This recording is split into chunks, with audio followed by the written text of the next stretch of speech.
March 26, 1987, Lower Manhattan, a packed press conference. Federal prosecutors, city detectives, hot lights, camera shutters, all of it aimed at one announcement. 10 alleged members of the Westies had just been hit with a RICO case built on 8 murders, attempted murders, kidnapping, loan sharking, extortion, gambling, and drug dealing. Upstairs, according to the New York Times, the chief of detectives was so thrilled he yelled for a sign that read, Westies, R.I.P. That was the official ending. Not with a last stand in some Irish bar, not with a glorious gunfight, with microphones, indictments, and one insider deciding the crew was finished. This was not some giant Mafia family with a formal hierarchy and a commission seat. That's what makes them memorable. The Westies were small. Estimates ran from roughly 20 to 60 men. But they were so savage that even people used to organized crime talked about them like they were something separate. Worse. In the court record and in later reporting, what stands out is not just murder. It's the way they used murder as branding. Dismemberment. Bodies dumped in the East River. A reputation built on making sure everyone understood these men were not pretending. They were willing to do what other crews preferred not to look at. This is the story of how a ragged Irish crew from Hell's Kitchen pushed out the old boss, partnered with the Gambinos, and turned a neighborhood gang into one of the most feared hit squads in New York City. It's also the story of how Hollywood, when it made State of Grace, had to split the truth into safer pieces. One character for the boss, one for the mad dog, one for the guilty conscience. Real life was messier than that. Real life was meaner. And here's the part the movie can't fully tell you. The man most viewers want to map onto Terry Noonan was not really an undercover cop at all. The real betrayal that cracked this world open came from inside the crew. From Mickey Featherstone, a real killer, a real insider, a man the Westies trusted until they framed him for a murder he didn't commit. To understand why this mattered, you have to understand Hell's Kitchen before Jimmy Coonan became a legend in his own neighborhood. In the 1960s, the dominant Irish racket's boss on the West Side was Mickey Spillane, not the novelist, the mobster. Spillane controlled bookmaking, loan sharking, unions at Madison Square Garden, the New York Coliseum, and the docks. He represented the old neighborhood version of organized crime. Brutal, yes, but rooted, territorial. He was the kind of man who understood that power in Hell's Kitchen came from knowing every bartender, every union hanger-on, every debt, every grudge, every back room where cash changed hands. Then a younger generation came up behind him and decided rooted wasn't enough. They wanted fear. They wanted expansion. They wanted to be treated like the Italians. Jimmy Coonan was the engine of that change. He had the neighborhood pedigree. He had the nerve. More important, he had ambition that looked almost theatrical. Around him gathered men who gave that ambition teeth. None mattered more than Francis Mickey Featherstone.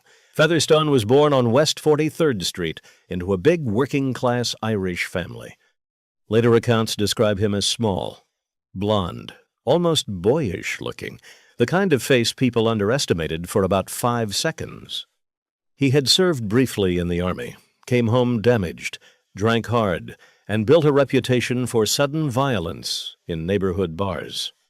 By the mid-1970s, according to the appellate record, he had become Coonan's right-hand man and the crew's second in command. That pairing mattered. Coonan brought the strategic hunger. Featherstone brought a frightening willingness to act on it. The first clear sign that the old order was cracking came on August 20th, 1976. Spillane's main enforcer, Eddie Comiskey, was shot and killed at the Sunbright Bar. That was not just another neighborhood homicide. It was a signal. Spillane's loss was Coonan's opening. After Comiskey's death, Spillane started retreating from some of his rackets, and Coonan began stepping into the vacuum. He also tightened his relationship with Mickey Featherstone. One generation was fading. The next one was not asking permission. Then came May of 1977. This is where the takeover stops being a rumor and becomes a blood-soaked business plan. First, there was Charles Ruby Stein, a loan shark who was owed $50,000 by Coonan. Billy Beatty later testified that Stein was lured to McCoy's bar, known in testimony as the 596, where Danny Grillo came out of the kitchen and shot him in the chest. Beatty said Coonan then made him put a round in the body too, just to make everyone complicit. After that, according to the same testimony, Stein was dragged to the back and dismembered. The cash found on him, about $1,000, was split on the bar. 2 days later, when part of the body turned up, the crew understood what the mistake had been. They had not done enough to keep the river from giving him back. And while that was happening, Mickey Spillane himself was finished. Some accounts vary on exactly who pulled the trigger. What's documented is that Coonan orchestrated the move against him. The Mob Museum, citing T.J. English, notes that Roy DeMeo may have killed Spillane as a gift to Coonan. Whether you treat that as settled fact or underworld lore, the outcome is clear. Spillane was out. Coonan was in. Hell's Kitchen had gone from an old-style Irish rackets regime to something more volatile and more openly homicidal. This is where the movie comparison gets interesting. In State of Grace, Ed Harris plays Frankie Flannery as the icy older brother, the calculating boss with big plans and bigger resentments. That is the cleanest screen echo of Jimmy Coonan. Critics and genre writers have pointed out that Frankie is plainly built from Coonan's ambition, his hunger to professionalize a local crew, and his willingness to sell the neighborhood out to a larger criminal order if it buys him power. But Terry Noonan is trickier. He is not a literal Mickey Featherstone. He is Hollywood's moral translator. The film gives Terry the inside access, the neighborhood intimacy, and the final betrayal that in real life belonged to Featherstone, while giving the visible psychotic energy of Featherstone to Gary Oldman's Jackie.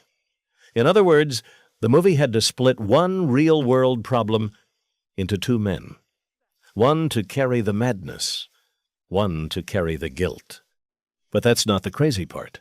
The crazy part is how quickly Coonan grasped the lesson every successful New York gangster eventually learns. Neighborhood terror gets you a corner. An alliance gets you a city. By the late 1970s, the Westies entered an arrangement with the Gambino family. The appellate record is blunt. The Gambinos financed the Westies loan sharking operation, let them use the Gambino name and reputation, and in exchange took 10% of the proceeds. That is the scheme in 5 steps. First, the opportunity. The West Side was full of gamblers, dock workers, bar owners, and union people who needed quick money and hated going to banks. Second, the inside connection. The Gambinos supplied capital and institutional menace. Third, the execution. Westies pushed loans, collected with violence, and used their local reach to enforce debts block by block. Fourth, the money. Tribute flowed upward, 10% off the top to the Gambinos. Fifth, the problem. Once you enter that arrangement, you are richer, but you are no longer independent. You are now expected to perform, and what the Westies performed best was violence. Remember this name, Richard Tassiello. He becomes important because his murder shows you exactly what the Westies thought fear was for. On January 18th, 1978, according to later accounts and trial testimony, Coonan and Featherstone picked Tassiello up after spotting him around Tom's Pub, 854 9th Avenue, and got him to Anton Lucich's apartment. Tassiello owed Coonan $10,000. That should have made this a routine collection problem. It didn't. Billy Beatty testified that Tassiello was killed not just over money, but because Coonan wanted bodies. His words, as repeated in court, were chilling. The more bodies you had, the more monstrous you looked. That was status. That was branding. That was how you impressed bigger people. The murder itself was pure Westies. Lucich later told the jury that when he returned to the apartment, Tassiello was in the bathtub with a knife in his chest and blood coming from his head. He said Coonan talked openly about why bodies were cut up, not just to hinder identification, to keep the torso from floating. Disembowel it. Let the gas out. Dump it in Hellgate, the treacherous section of the Upper East River the crew called the burial grounds. Then came the detail that sounds too grotesque for a mainstream studio script, but is in the reporting anyway. According to Lucich, Coonan ordered Tassiello's hands put in the freezer so the fingerprints could later be impressed on a murder weapon in some future hit. In one courtroom exchange that became infamous, Lucich was asked how he knew the corpse was being cut apart if he claimed not to watch. His answer was, "Every time I looked in the bathtub, he was getting shorter." People laughed in court. Imagine how sickening a room has to be for that line to get a laugh. You start to see why State of Grace had to soften this world. A mainstream crime movie can show menace. It can show arson, extortion, alley executions, men with guns in leather jackets. What it struggles to show is the banality of butchery, the coffee and sandwiches in the middle of dismemberment, the freezer logic. The way these men talked like mechanics about a body coming back up through bad river work. Hollywood can stage evil. Real crews normalized it. At the same time, the Westies were not living only from murder. Murder was the billboard. The money came from systems, loan sharking, cocaine, union extortion, waterfront control. And one racket in particular tells you how organized crime actually survives, not through wild shootouts every night, but through payroll fraud and ticket stubs. When the Intrepid Sea, Air and Space Museum opened at Pier 86 in June and August of 1982, it sat right inside Westie's territory. The museum used workers connected to ILA Local 1909. That union was under Westie's influence through Vincent Leone. Featherstone's wife, Sissy, worked as a ticket seller. The opportunity was obvious. Thousands of visitors, reusable paper tickets, weak oversight. Here is how that scheme worked. Step 1. Save previously used tickets instead of destroying them. Step 2. Resell those same tickets to new visitors and pocket the cash. Step 3. Place loyal people in jobs that required little scrutiny. Step 4. Expand into no-show jobs so money came out of payroll whether anyone worked or not. The article notes that Bobby Huggard got one such no-show position paying $227 a week. The museum's executive director later said the combined theft and racketeering cost the institution between $100,000 and $120,000 every year. And when the Intrepid filed for Chapter 11 bankruptcy in July 1985, listing $16.5 million in assets against $28.4 million in debt, the financial investigations helped expose how deeply the crew had wormed into the place. That's organized crime in real life, not glamorous, parasitic. Meanwhile, prison never really shut this crew down. According to the DOJ brief, during Coonan's incarceration in the 60s and 70s, his wife Edna helped manage the loan sharking operation and relayed instructions. That detail matters because it shows the Westies were not just random barroom lunatics. They were building continuity, a structure, a way to keep money moving even when key men were locked up or committed or hiding. The same record describes James McElroy as a chief enforcer, William Boken as both killer and cocaine operator, and Richard Ritter as another major narcotics and loan sharking figure. These were not isolated psychos running around freelance. This was an enterprise. Then the pressure started coming from inside. One major fault line was Vincent Leone, the Gambino-connected labor union figure who helped oversee waterfront business. On February 11th, 1984, Leone was killed. Later reporting said the motive involved skimming $30,000 in sports betting proceeds from both the Westies and the Gambinos. That's the sort of thing that sounds minor until you understand mob math. Skimming is not just theft. It's disrespect. It suggests you think the system is too weak to punish you. The Westies answered with murder because murder was how they kept the system credible. Here's where it gets interesting. The man most feared on the street was now becoming a problem for the boss. Featherstone had helped build the Westies legend. But by the mid-1980s, he was unstable, resentful, and increasingly suspicious that Coonan had sold the neighborhood out to the Italians while insulating himself in New Jersey. That kind of tension is fatal in a small crew. Too many secrets, too much shared blood. Too many men who know where the bodies really went.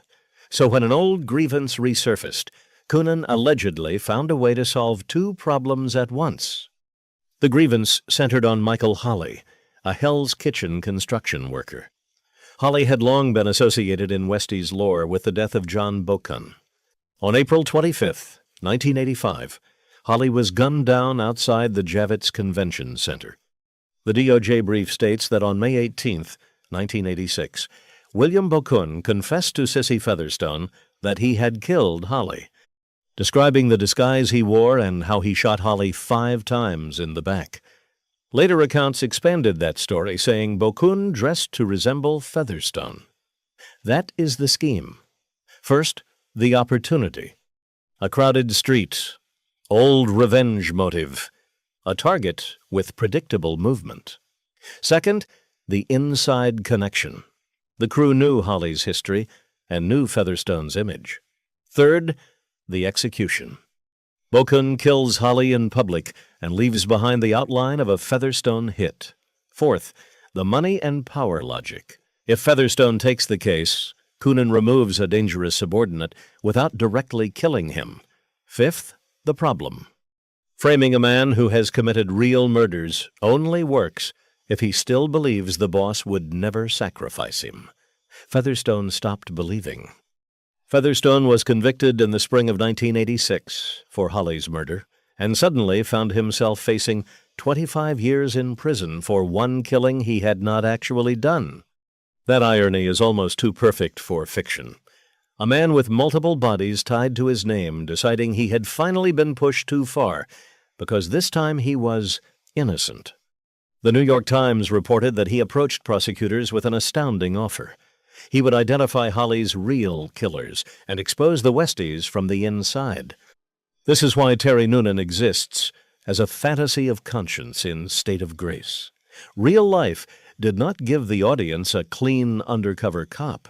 It gave them a genuinely violent insider whose moral line appeared only when the machine turned on him. Once Featherstone flipped, the whole mythology started collapsing into paperwork.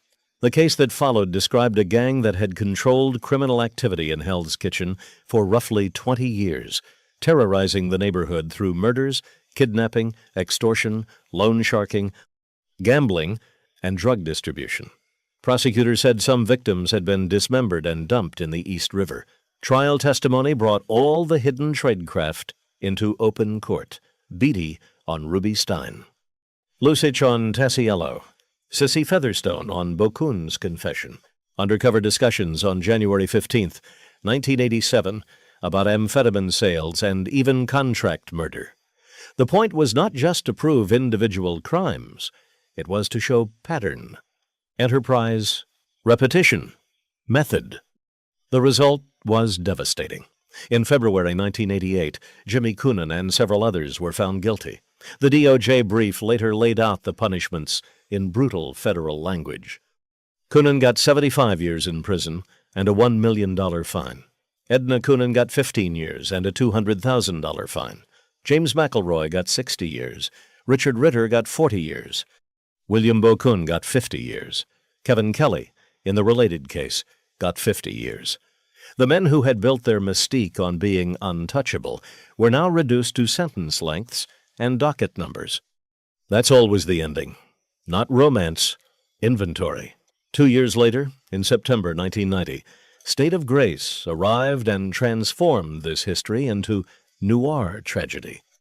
The New York Times review said the film took inspiration from journalistic accounts of the Westies, the Irish gang better known for savagery than style.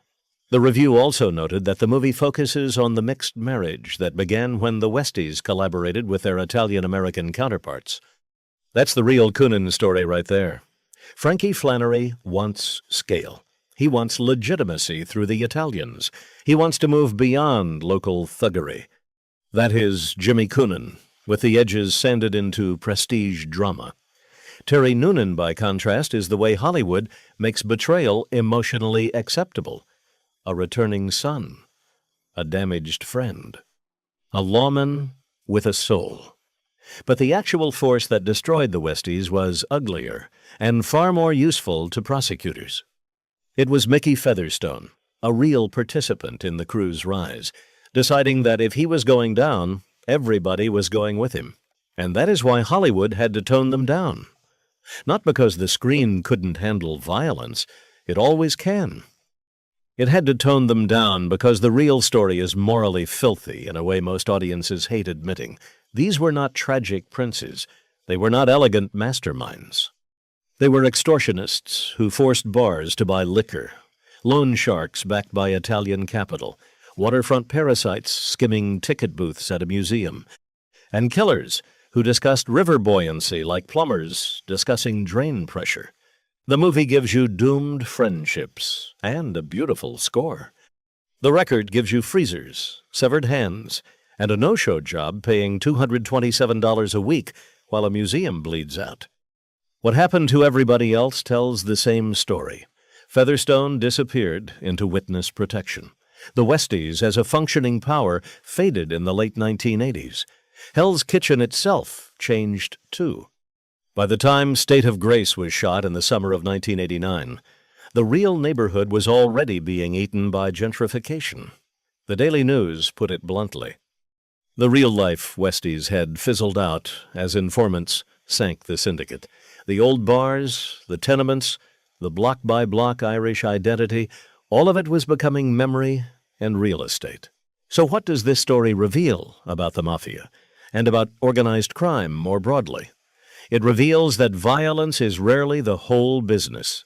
Violence is advertising. The real business is control. Control of labor, control of debt, control of docks, control of who gets paid for not working, control of which corpse becomes an example. The Westies looked uniquely monstrous because they were uniquely eager to make the advertising unforgettable.